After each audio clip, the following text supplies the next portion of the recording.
Welcome to the Money Focus Podcast. I'm your host, Moses the Mentor. And in this episode, I got the pleasure of bringing you guys Chris Miles.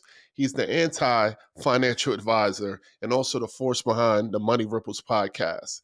Chris has transformed a lot of lives over the years, helping people increase their cash flow by tens of thousands of dollars in just their first year.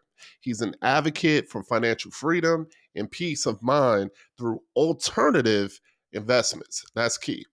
Let's discuss the secrets to his rapid wealth growth and learn how you can break free from conventional financial constraints with Chris. All right, Chris, thank you for joining the Money Focus podcast. I really appreciate you taking time out your busy day to come join and talk to us and share your story with the audience. So the first thing I always ask my guests to do is to just really break down their career journey and ultimately how they actually started their business. So the floor is yours. Yeah, as a kid, my dad was really encouraging me to get a good education, right? Go to college because he never did. And so he wanted me to do that sort of thing. So I was given that traditional path. It was laid before me, and it of course didn't hurt that I easily aced classes in school. So that was, it was easy for me to do that. But at the same time, I didn't want to be like him either, because he would always complain about work, right? He would complain about how his job would literally kill him. Like he thought he would die working. He was in the automotive industry and things like that. And not to mention when it came to money, it was always like, hey, we can't afford this. What do you think I am, made of money? Money doesn't grow in trees, all those kind of phrases we hear growing up. Probably the same things you might have heard or something like it, right? Absolutely. Yeah. And so I didn't want that. I wanted control of my own destiny, my time, my freedom, my money, my financial prosperity. I wanted control of that. And so when I went to college, it wasn't long when I realized, you know what, this is just a bigger problem. This is just a higher advanced version of what he was already going through, right? I'm basically training to be a slave here in college. So I thought, well, if I'm going to become, my goal was to become a business consultant. I said, well, before I go and get my MBA or PhD or whatever, let's take a break. Let's find some business that I can get real life experience with. So I took a sabbatical from college right before I got my bachelor's. I said, I'm going to take a year off and find some business, but I didn't know what that was going to be. Well, a few months later, the opportunity came up to be interviewed as a financial advisor. Now I didn't realize that they take anybody off the street as long as you can pass a test and not be a criminal, right? So I go in there, I interview and everything. They hire me because, hey, I'm willing to work for 100% commission. No big risk for them, right? So I started going down that path, and I actually liked being my own boss. I liked being an entrepreneur. So I actually dropped out of college. I never finished it up. I had worked my 9-to-5 type job, where I was doing, basically answering phones for customer service. I did that for 5 years. They even said they retired my phone extension. I doubt they did it for very long, but they claimed that they retired my phone extension when I quit that job, and they gave me my $25 watch. But anyways, so I'm a financial advisor, and I did that for 4 years. Well, 4 years in, my dad then comes back to me and he says, Chris, when you become my financial advisor? I said, well, that's a shocker because you never want to share about your money situation. He was always so guarded, thought everybody was trying to rip him off. So I sit down with him, and as I look at his finances, he paid off his house. He was totally debt free. He had been stuffing his 401k like every good boy and good girl should do, right? And at the end of it, I said, Dad, you're 61 years old. If you want to retire today, you better hope you die in 5 years, because that's when you're going to run out of money. Wow. Okay, that's not what I want to hear, Chris. What can I do? What else should I be doing? I said, I don't know, because honestly, you're doing everything right from what I teach. You've been stuffing your money in mutual funds and getting your 401k match. You paid off all your debt. You should be, if you're doing all the things that I tell people that gets them to financial freedom. You're just not there yet. And that bugged me, because I'd spent the last 4 years teaching people, saying, hey, if you just scrimp and save, which is what I was doing for myself, right? I was following my dad's, following in his footsteps too. Scrimp and save. And if you save enough, you can live on less than the interest. You can live on 3%. That's the whole 3% rule, because 4% was, debunked a long time ago. And well, I did. I was on that path, and so are my clients. And it became apparent a couple of weeks later, because I was talking to a friend who I trained to be a financial advisor, but then he left to go do this crazy thing called real estate investing.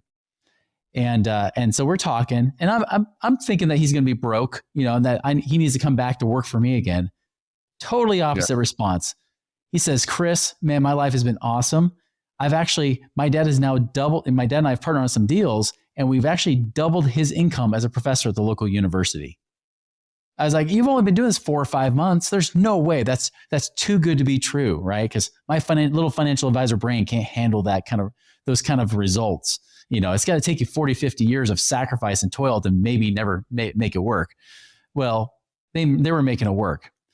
And he finally stopped me. He says, Chris, how many of your clients are truly financially free where they don't worry about money? Well, I mean, they're all worrying about money because even if they retire, they still worry about running out of money in retirement. He says, okay, great. So none. Good job. How about this? How many of you guys as financial advisors are financially free, not off the commissions you're earning, but actually doing the investments you've been recommending? And as I was really honest with myself, and I kind of mentally looked at the 100 plus people in our office, I said, none of them are. Yeah. There's your problem, Chris. Yeah. Okay. And that's when I started to take the Matrix red pill, right? That's when I started to realize, like, wait a minute, maybe he's onto something. Maybe what I'm doing doesn't work. And why would I teach something and sell people on something that doesn't really work, that hasn't produced the results that they've so claimed? And by the way, I even inherited clients that had financial advisors that retired, right? Or died, financial advisors that quit the business, retired, or died. I inherited some of their clients from decades of advice, and they were still just as broke as all the rest of the clients I was meeting with. So what was the benefit? And it got to the point where when I started to see the light and see how much better it was on the real estate investing side, where you can create more income, passive income, versus just accumulating money and hoping you can live on less than the interest and basically retire a broke millionaire is really what they're trying to train you to do. That's when I realized I can't do this anymore. And so I had to keep my integrity intact. I quit. Vowed never to teach about money again. I was just going to, basically be a mortgage broker and teach ballroom dancing. That's what I was going to do. And that was my path in 2006. But while I was doing that, I started learning about real estate. I started learning about ways to create passive income, realizing it's not about how much I've accumulated. It's how do I get that money to create more income? And later that next year, I was actually able to retire myself when I was 28 years old. I only needed $3,500 a month. In my defense, I didn't need much. I only had 2 kids at the time, 2 little kids, and now I've got 8. So $3,500 a month doesn't work with inflation and everything. But we need over 10 grand a month easily to be able to make that work. But still, it blew my mind. It was even possible when I was hoping and praying that I would save enough, turn off the heat in the wintertime, turn off the AC in the summertime, and save enough pennies so that I could scrimp and save enough to put in my mutual funds, maybe retire when I was 40. But instead, I was able to do it in my late 20s. Yeah, I mean, that's a good point. I mean, you really can't save your way to wealth, and I think that's something that, is widely shared that, you put this aside for a rainy day. You really do have to invest. Now, your investment medium can be different things. It could be real estate.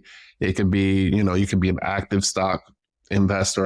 We're real estate investors, but, you can start a business, a franchise, but whatever the case may be, like just traditional savings and being passive is not really going to propel you to where you probably want to be. Yeah. And I love the fact that you talk about income. The first time I heard that, the thing that really woke me up is when I read Rich Dad, Poor Dad, because Robert Kiyosaki just really talks about really like when you buy a property, it's like you're buying income, that cash flow.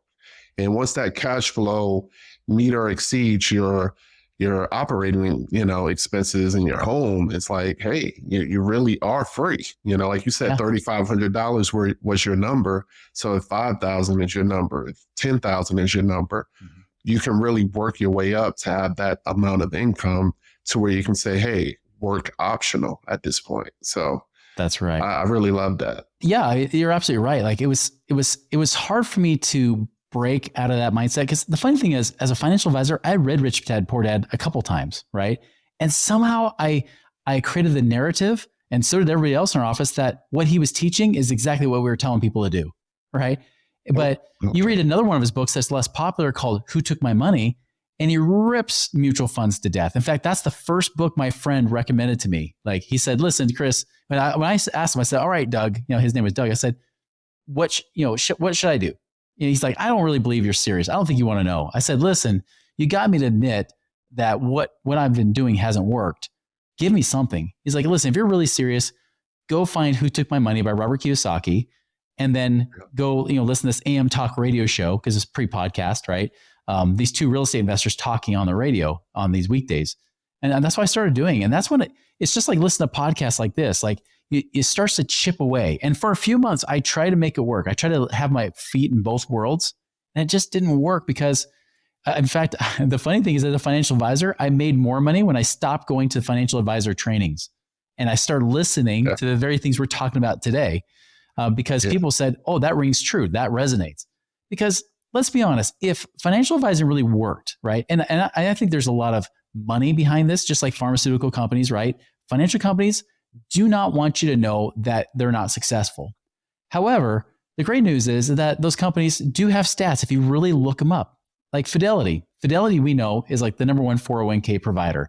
45 million Americans have an account, either a 401k or an IRA with Fidelity. Of those 45 million Americans, guess how many of them have at least $1 million? 750,000. Now, that's 1.5%.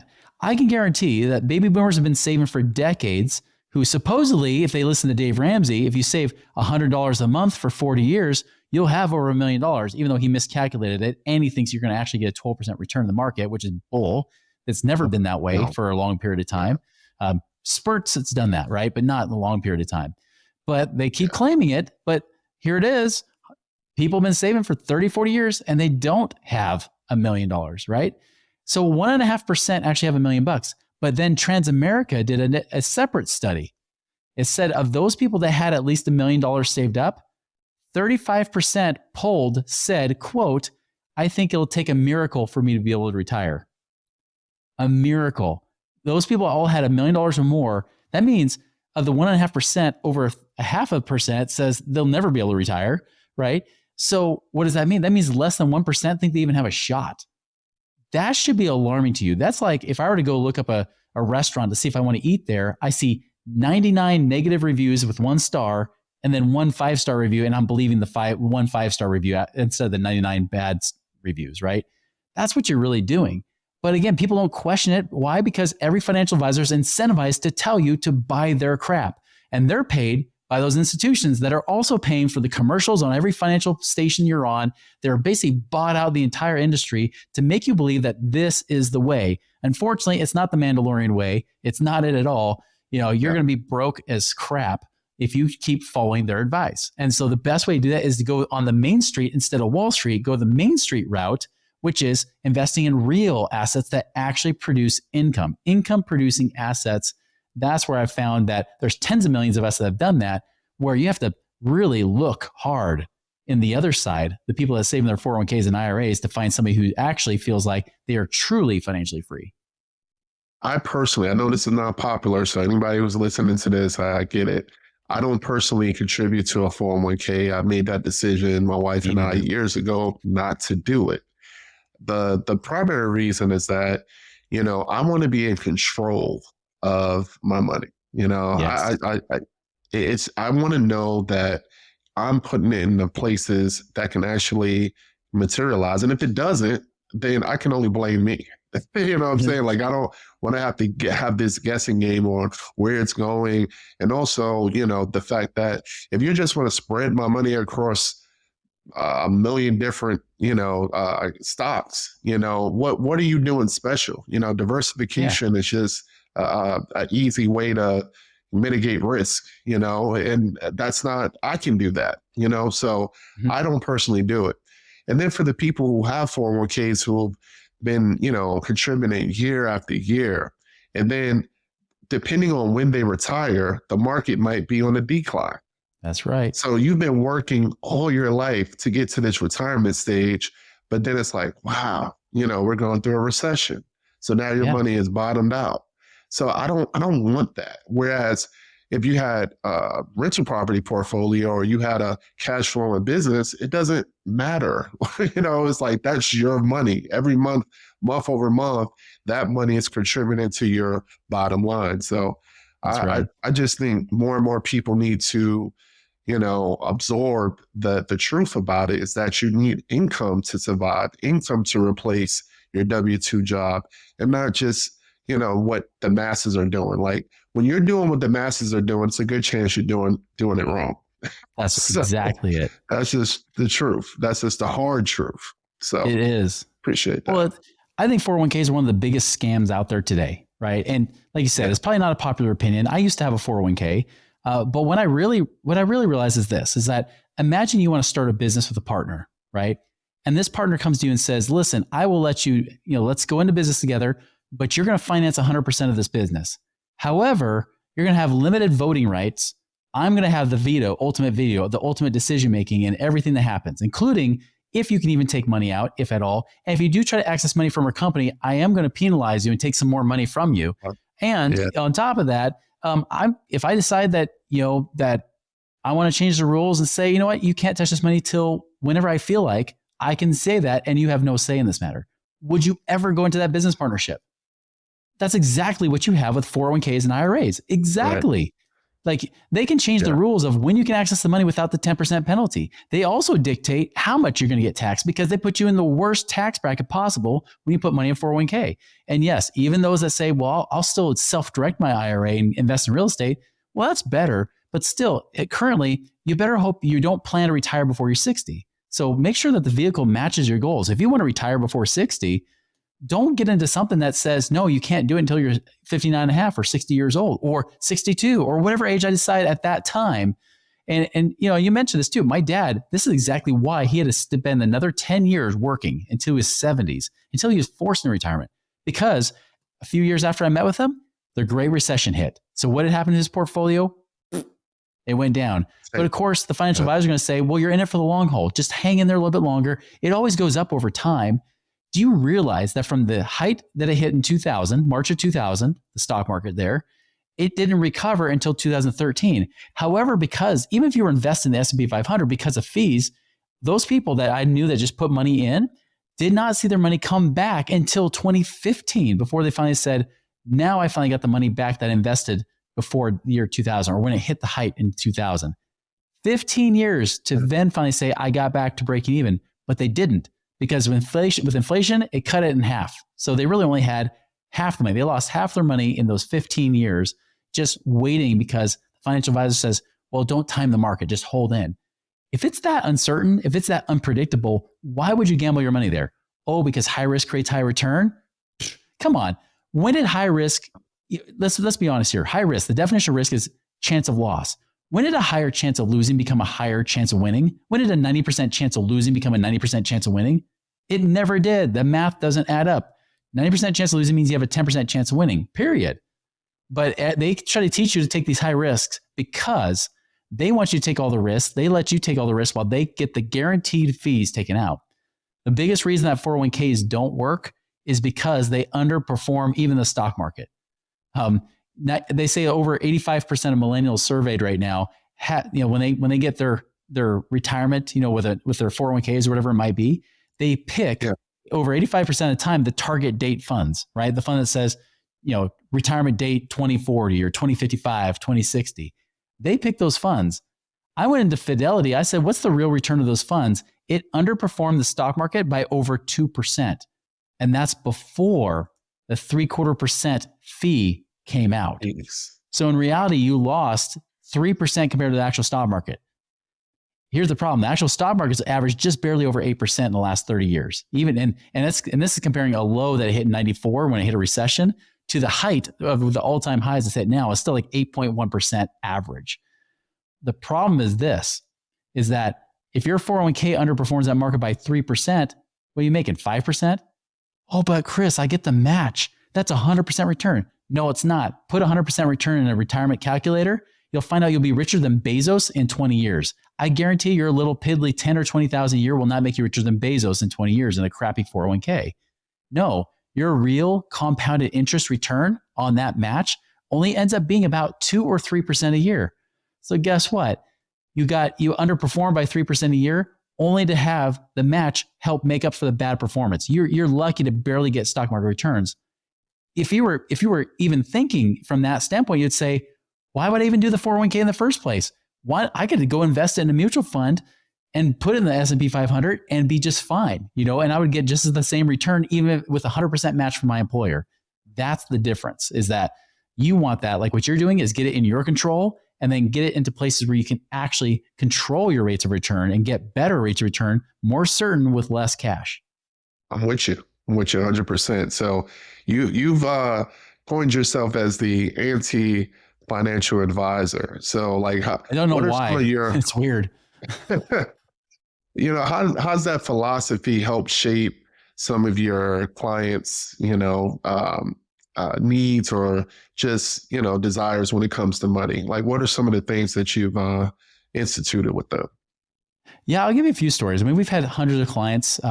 We've had almost 1,000 clients in the last 14 years. And we've now got the tally up over $300 million of cash flow improved, whether it be from investing or even just ways to improve cash flow, paying off debt, freeing up money in taxes, whatever it might be. I'll give you an example of what we were just talking about here. I had one client that came through a few years ago. He actually was just retiring from the military, had $1 million. He was one of the few guys that actually got out of the stock market in Y2K. He timed it perfectly. He got out before the Great Recession, timed it perfectly, and just happened to get $1 million, by that point. When he sat down with his financial advisor, he says, "This is awesome.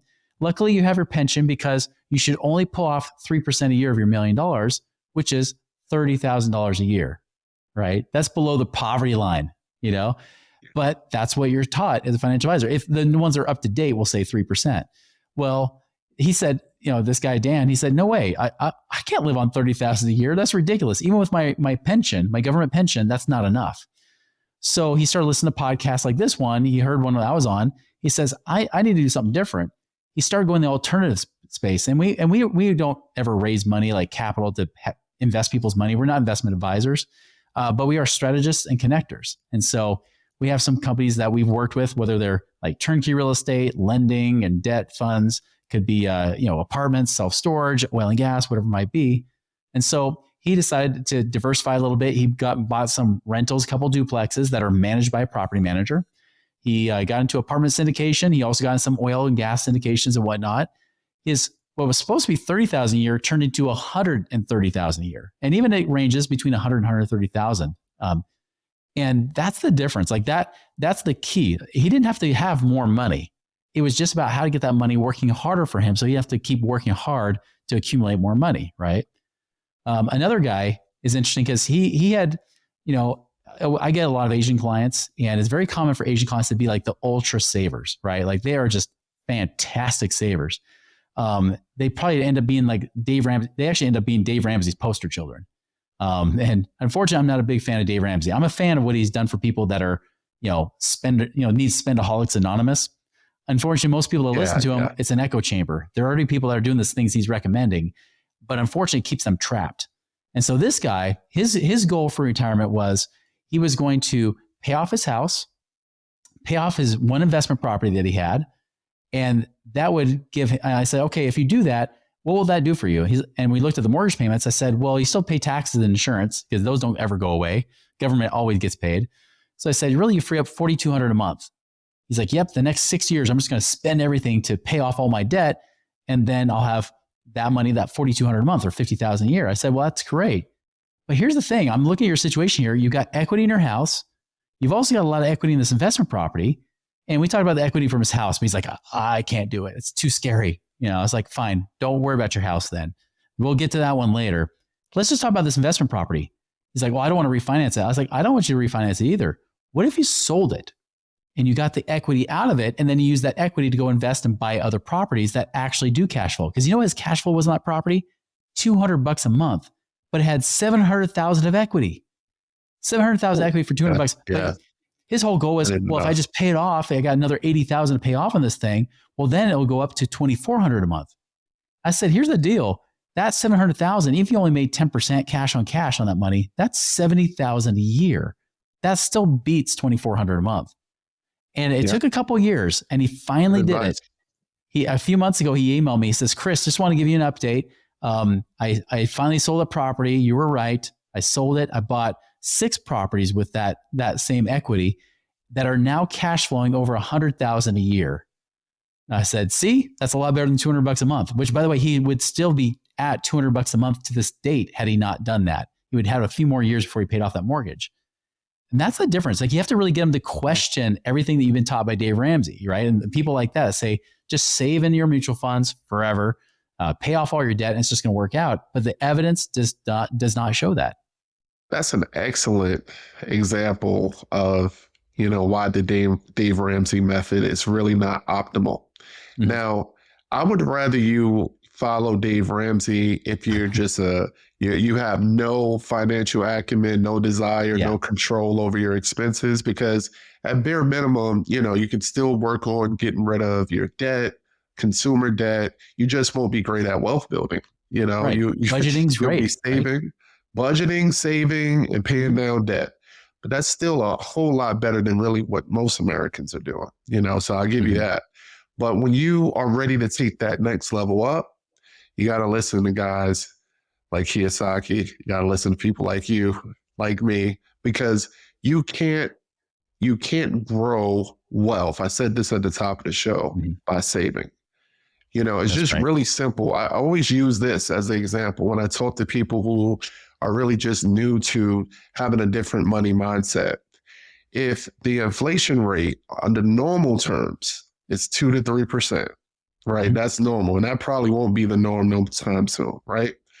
But if that's the case and your savings account is giving you 0.05 whatever percent, that tells you right there, just by saving alone, you're not winning, because you have to exceed the normal inflation rate to at least have your money grow, right? So if you're not getting 6%, 9% return, 12% return, you're broken than where you were the year before.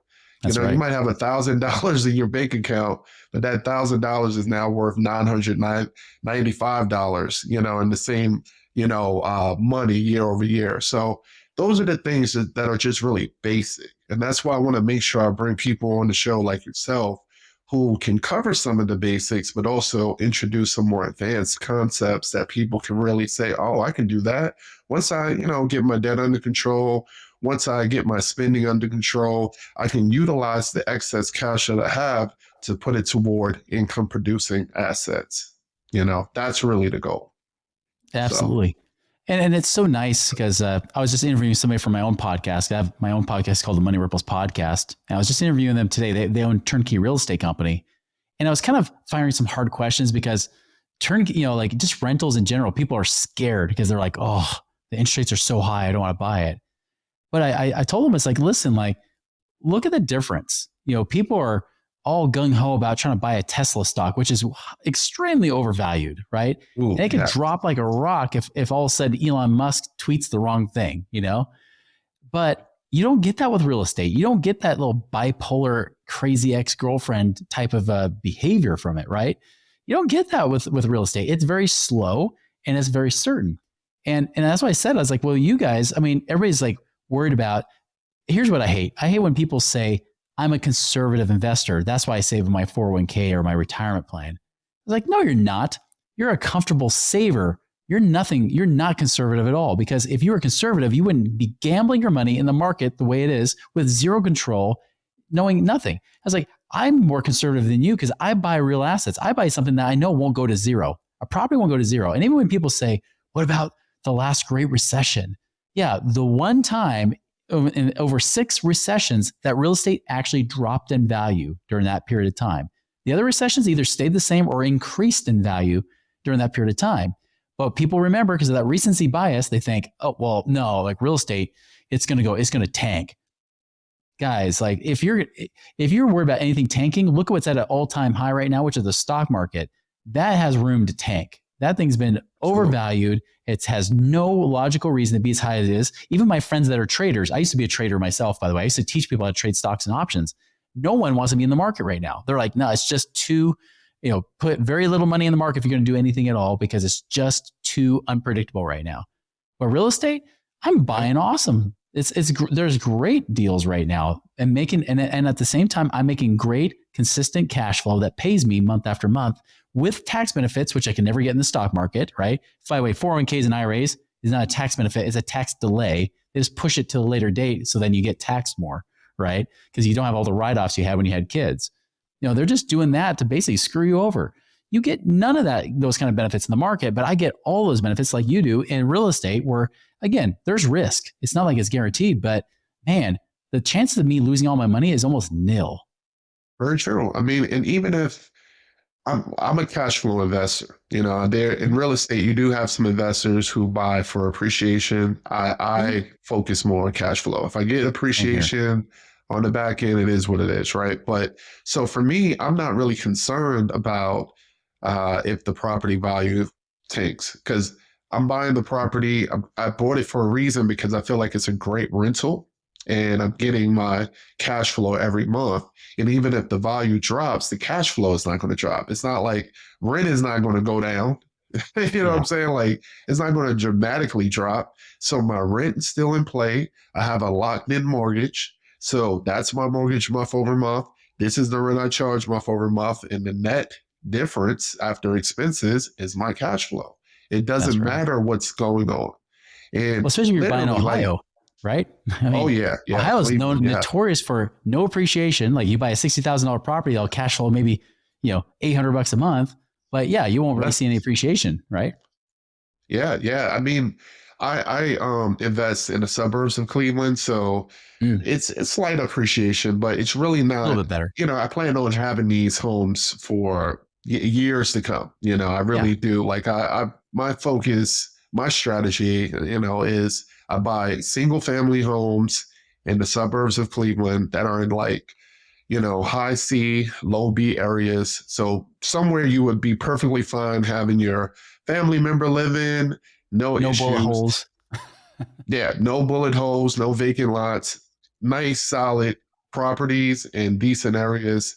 And I specialize in Section 8 investing. That's what I do. So I put Section 8 tenants in that give me guaranteed income. They Section 8 tenants stay longer.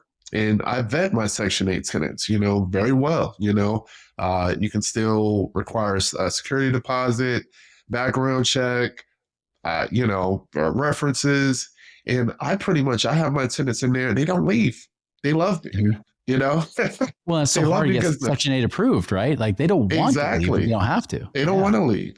So when they do get Section 8 approved, you have landlords who don't take care of the property or it's in a bad neighborhood. So it's like, wow, I can get a nice home that's well maintained and I have a tenant. And then the good thing about Section 8 is that you're getting, market rent guaranteed. Yeah. So even when there's lows in the market, I can still always command a really competitive market rent. Yeah. And it's guaranteed money. So it's just, why would I put my money in a 401k? Like you said, banking on Elon Musk. You know what I'm saying? When I can literally buy a property, have a system, and I'm not saying that this is all easy, but nothing in life that's rewarding is easy. You have to establish a system. You have to really network with people, establish a team. But once you have it down packed, you'll take that money. Every time you get new money, you say, okay, well, I've done it before. I did it with one property. I can do it with 2. I can do it with 4. I can do it with 8. I can do it with 16. And it just multiplies and you just double year over year. And next thing you know, you are work optional, which we're going to talk about, because I wanted to ask you about that. So what are some steps that you recommend for people that would like to be work optional?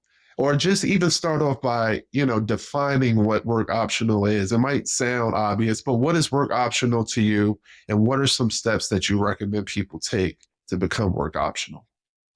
Yeah, I stopped trying to tell people like, hey, you can help you retire. And the reason being is because let's look at the word retire. It kind of sucks in a lot of ways. I've tried to do it twice, and each time I get bored out of my mind because there's no real purpose behind it.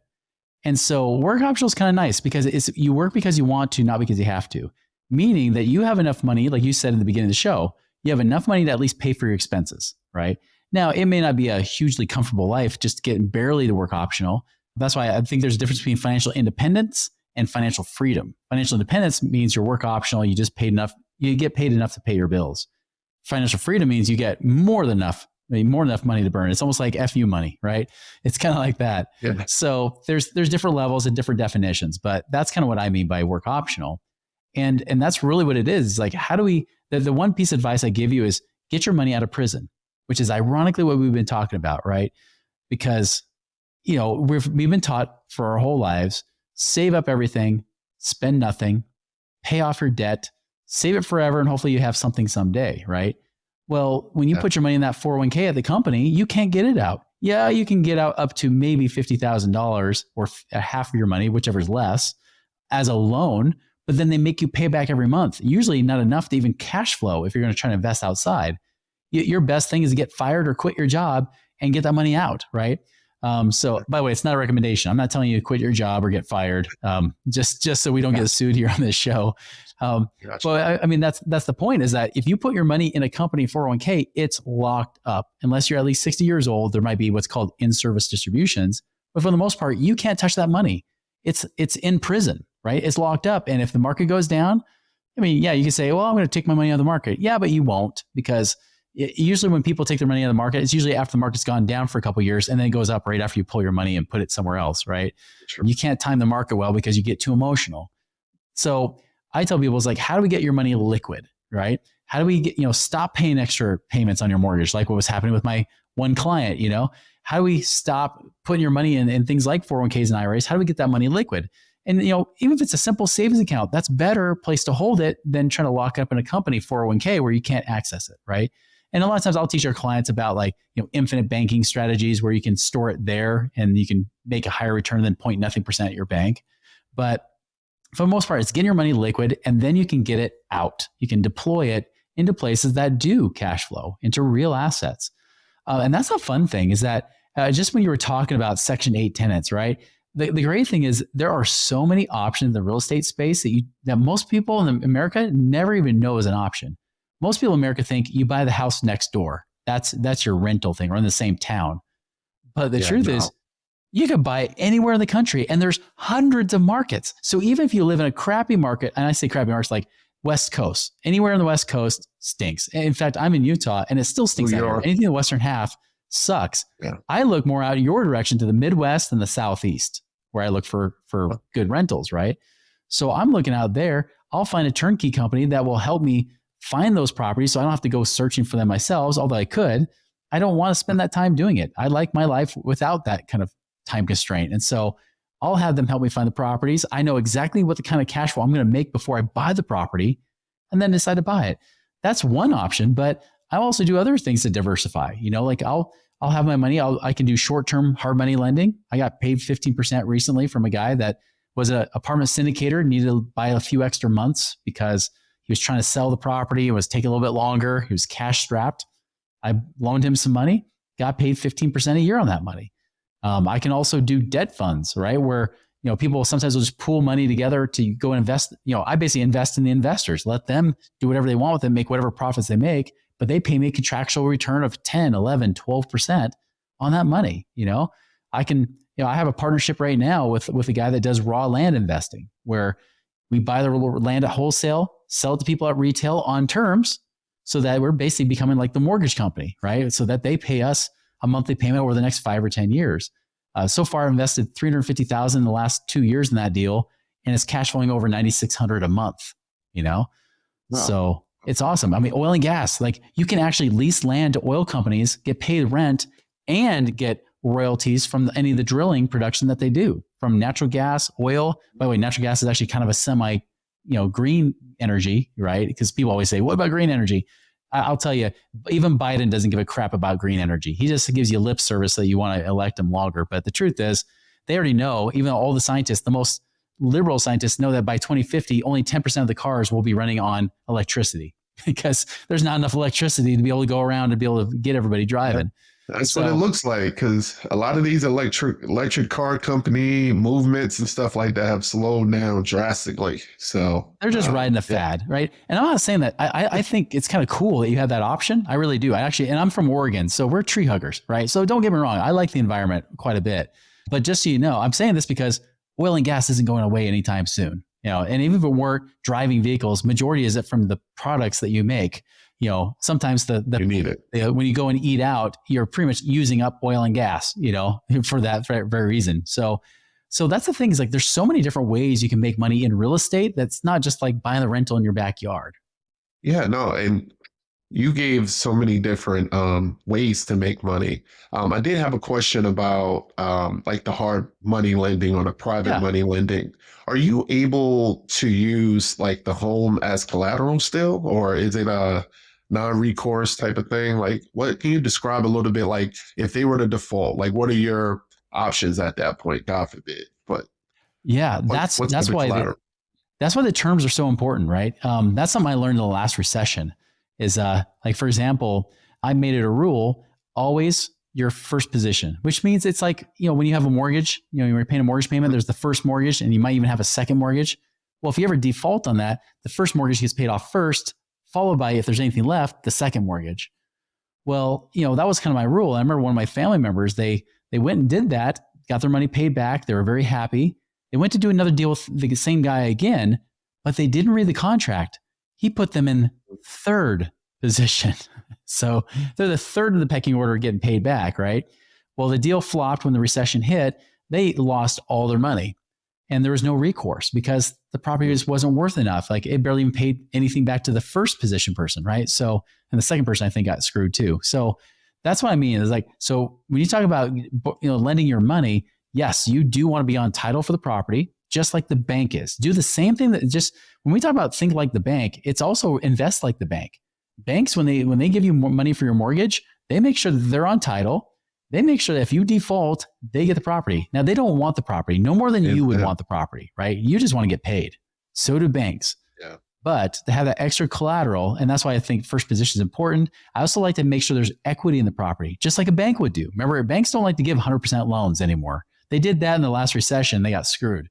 So I like it to know that there's at least 30, 35% equity in a property. So if, say the property's worth 300,000, I would want to make sure that we're not loaning much more than about 200,000, so that there's that extra safety. So if I ever do have to take the property back and maybe values happen to drop, I still have that buffer to make sure I get my money back and maybe some more. Yeah. And you can do a short sale, and then the new investor can, get a good deal, but you're still covered, Exactly.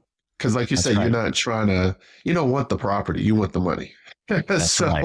as long as you're covered, you're good. So that's cool. That's cool. That's good to know. I mean, for people who, have, are fortunate enough to have capital and just really don't know how to, put it to work, I think that's a cool option, because you might not want to be an active investor. You might not want to own rental properties, but you can literally set yourself up and say, I'm the bank.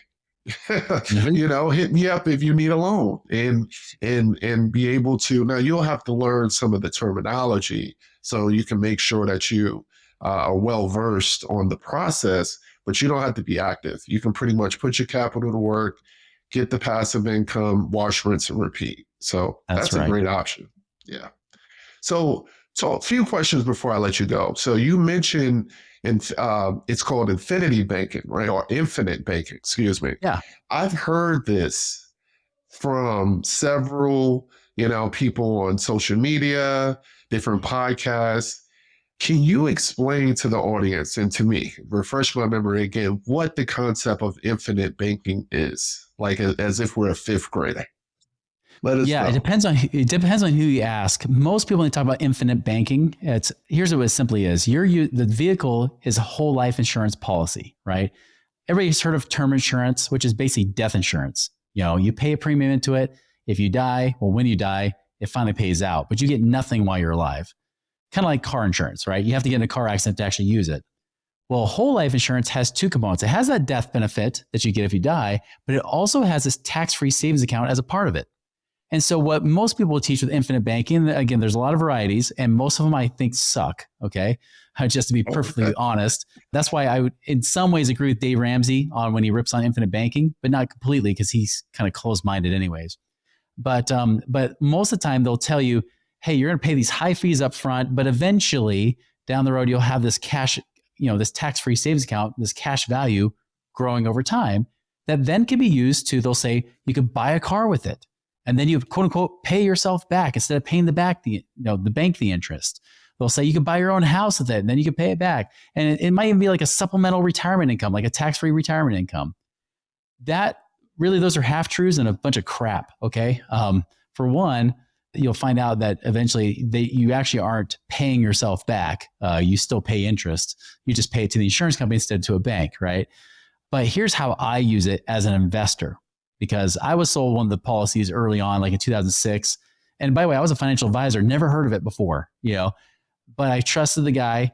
The guy sold me a very expensive version of this policy where I paid a lot of fees up front for 2 years, almost going into the third year, had no cash value. When the recession hit, I couldn't make payments. I lost that policy. I paid 25 grand into it to have nothing to show for it. I lost it all.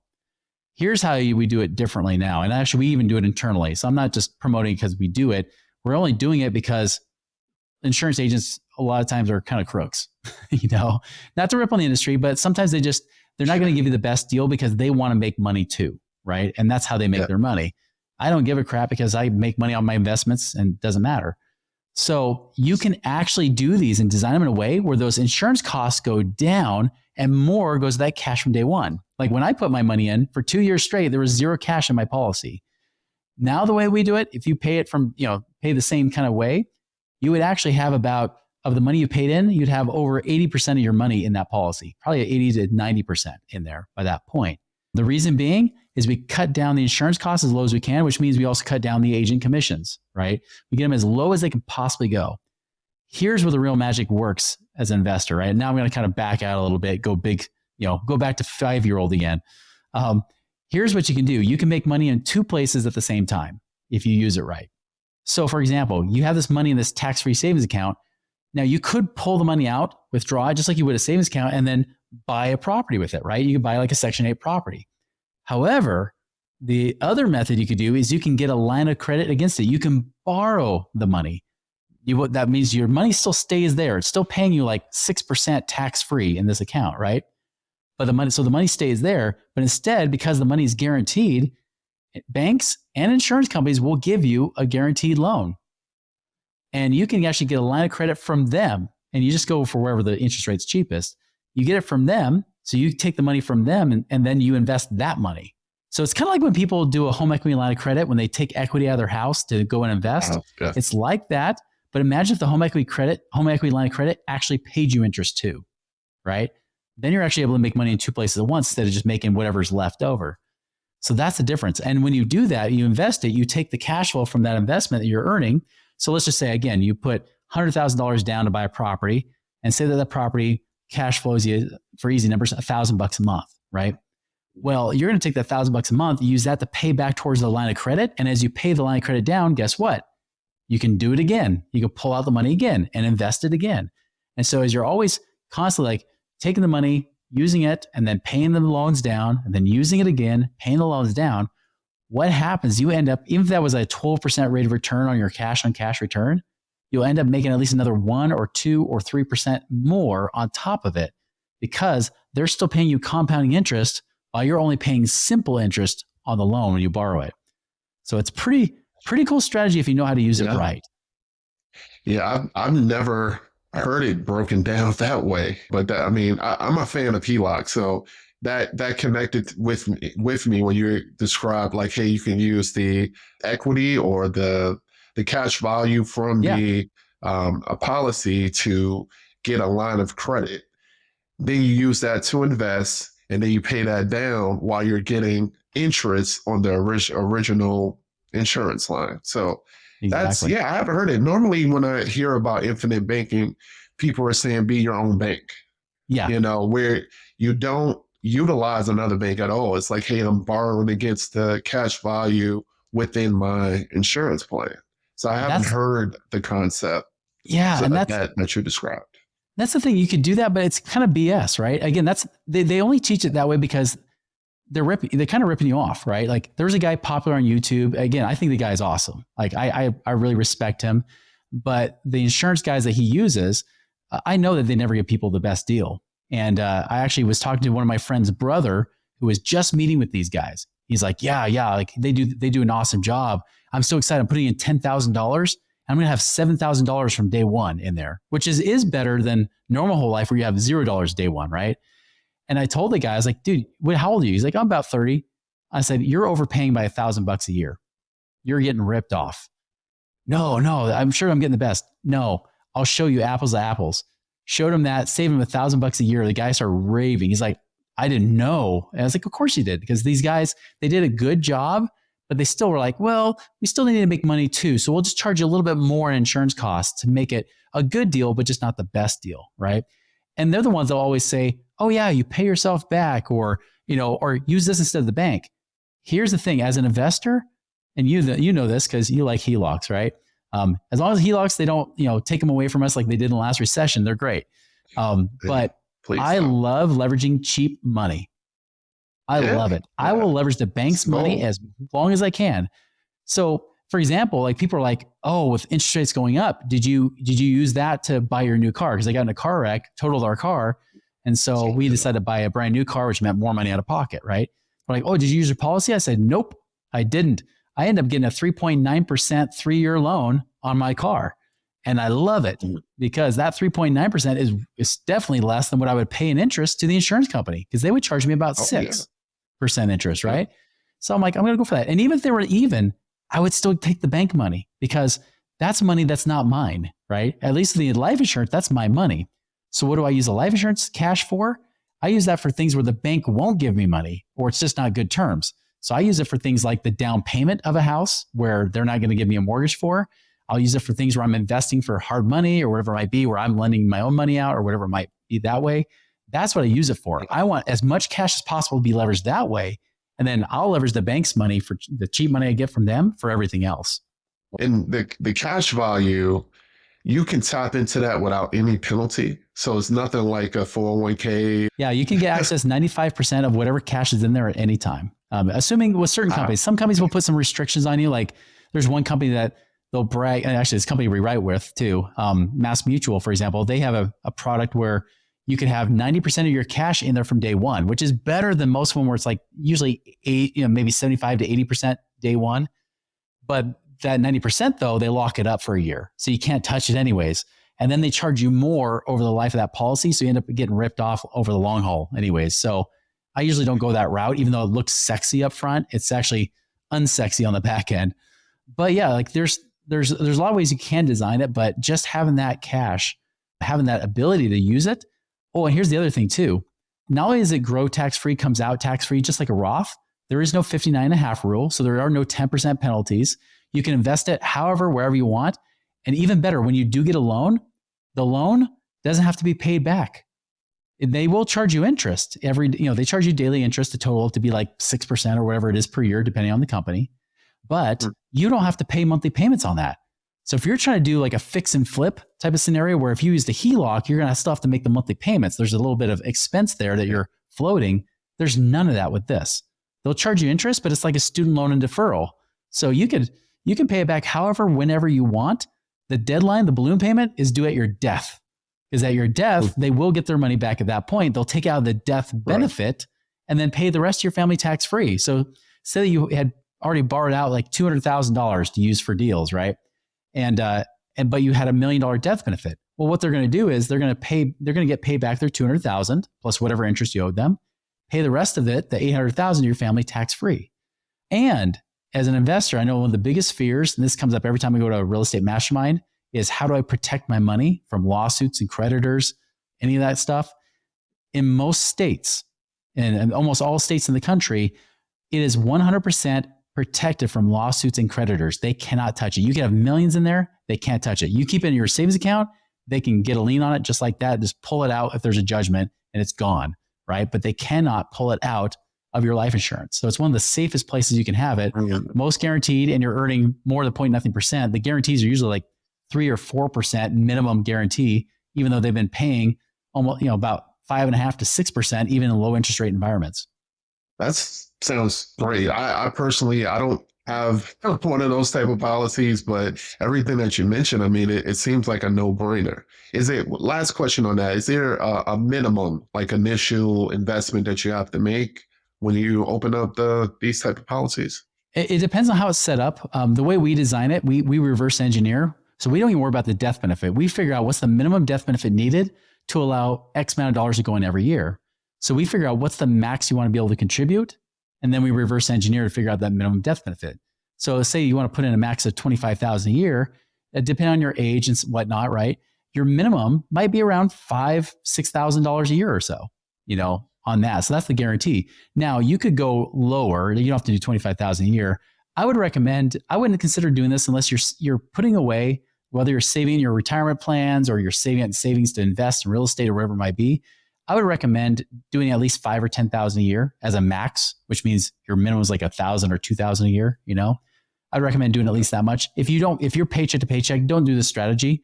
I would just buy like a convertible term policy that can convert to a really good whole life down the road, where you don't have to requalify your health and stuff. So just do term if you're paycheck to paycheck. But if you're saving at least 5 or 10 grand a year to invest, I would definitely look at this strategy.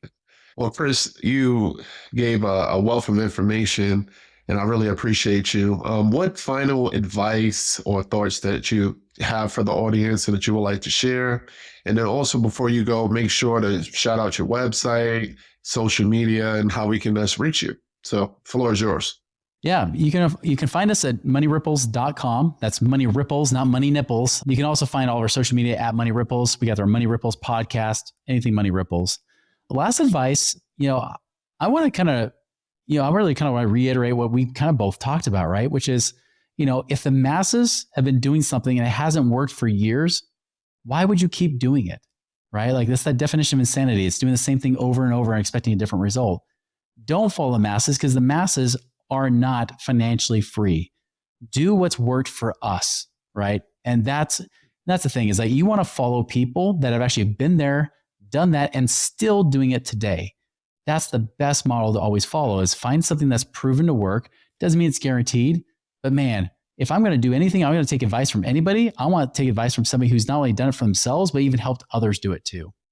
Proof is in the pudding. Show me what you've done. Talk to it, tell me the good, bad, and the ugly too. If someone only tells you the good part, you got to question that. It's always going to be some level of work.